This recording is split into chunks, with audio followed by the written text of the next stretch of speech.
생명을 살리는 7분 금요 골방 기도회를 묵상 기도하심으로 시작하겠습니다.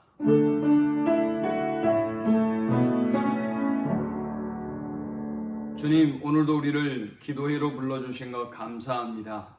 하나님의 뜻을 분별하며 우리가 나아갈 바를 알게 하시고 우리의 본분을 알게 하셔서 하나님 기뻐하는 믿음의 길을 걸어가는 귀한 성도들이 되도록 인도하여 주옵소서. 혼란스러운 세상 가운데서 저들이 길을 잃고 방황치 아니하도록 인도하시며 사명에 붙들린 삶을 살아가도록 인도해 주옵소서. 예수님의 이름으로 기도합니다. 아멘.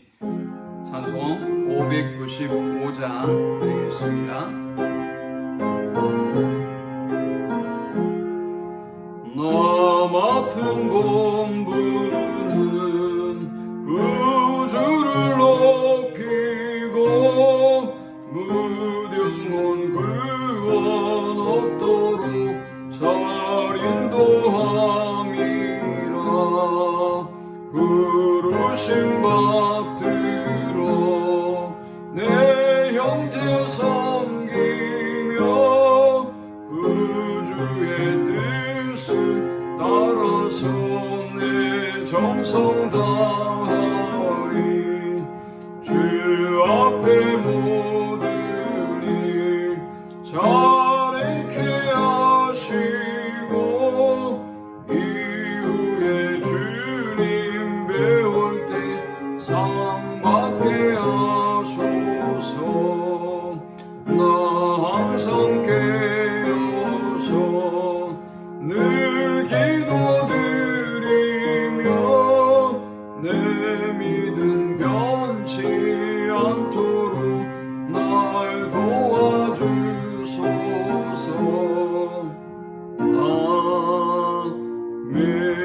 아멘. 이 시간에 주시는 살아계신 하나님의 말씀은 신약성경 마가복음 1장 36절에서부터 39절까지의 말씀입니다. 시몬과 및 그와 함께 있는 자들이 예수의 뒤를 따라가 만나서 이르되 모든 사람이 주를 찾나이다. 이르시되 우리가 다른 가까운 마을들로 가자. 거기서도 전도하리니 내가 이를 위하여 왔노라 하시고 이에 온 갈릴리에 다니시며 그들의 여러 회당에서 전도하시고 또 귀신들을 내쫓으시더라. 아멘. 예수님을 믿고 거듭난 하나님의 자녀가 된 우리들이 새로운 삶의 가치를 쫓고 또 새로운 삶의 방식과 습관을 쫓아가는 것이 우리가 살아가다 보면 결코 쉬운 일이 아니라는 것을 경험하게 됩니다. 우리는 지금 코로나로 인해서 너무나 많은 것들이 바뀐 세상을 살고 있습니다. 코로나의 시대에 맞는 삶의 습관을 가지고 살아야 함에도 불구하고 그것이 또 우리에게 쉽지 않음을 보게 되지요. 오늘 우리가 하나님의 자녀가 되고 하나님이 기뻐하는 삶의 습관과 방식을 쫓아야 함에도 불구하고 우리가 그런 습관을 쫓지 못하고 있습니다. 오늘 우리는 이 본문을 통해서 예수님이 기뻐하는 삶의 습관을 쫓아가고자 합니다. 먼저 예수님은 전도를 자신의 삶의 가장 중요한 가치요 또 존재의 이유로 고백하며 살고 있습니다. 과연 예수님은 이 전도를 어떻게 보셨을까요? 첫 번째, 예수님은 삶 속에 전도가 그의 사명으로 또 존재해야 될 이유로 고백하고 있습니다. 예수님은 능히 내가 온 것은 인자가 온 것은 이라는 표현을 담아서 하나님의 말씀을 전하셨습니다. 인자가 온 것은 잃어버린 자를 찾아 구원하려 하심이라 라고 누가복음 19장 10절은 말씀합니다. 잃어버린 자를 찾아 구원하고자 하는 것, 그것이 주님이 이 땅에 오신 목적이었고 주님은 그 일을 위해서 자신의 삶을 온전히 들이셨습니다. 오늘 하나님의 자녀인 우리가 이 땅에 살아가면서 어떤 일이든 어떤 상황이든 길을 잃고 방황해서는 안 될 것입니다. 주님은 우리에게 말씀합니다. 너희는 가서 모든 민족을 제자로 삼으라. 우리가 이 코로나의 시대에 또 여러 가지 힘든 많은 어려운 일들이 있지만 우리의 존재 이유, 우리의 사명이 복음 전파이고 영혼 구원임을 한시도 놓치지 않는 우리 모두가 되기를 축원합니다. 예수님은 삶 속에서 구체적으로 전도하기 위해 사셨습니다. 예수님의 일상을 들여다보면 우리는 그가 분명한 전도의 계획을 가지고 계시고 또 그것을 날마다 삶 속에 실행에 옮기고 계심을 보게 됩니다. 본문에서 예수님은 복음을 전하시고 병자를 고치시고 매우 바쁜 일상을 보내고 있습니다. 그리고 그 이튿날 한적한 곳에 나아가셔서 기도를 마칩니다. 제자들이 예수님께 찾아옵니다. 이르시되 제자들이 예수님께 찾아와서 말합니다. 주님, 오늘도 많은 병자들이 주님을 찾아왔고 주님을 기다리고 있습니다. 라는 소식을 전합니다. 그런데 주님은 38절에서 한마디로 이 일을 거절하고 있습니다. 이르시되 우리가 다른 가까운 마을로 가자. 거기서도 전도하리니 내가 이를 위하여 왔노라. 주님은 자신의 삶의 목적이 무엇인가를 분명히 아셨고 그리고 그 일을 구체적으로 삶 속에 실행에 옮기고 있는 것입니다.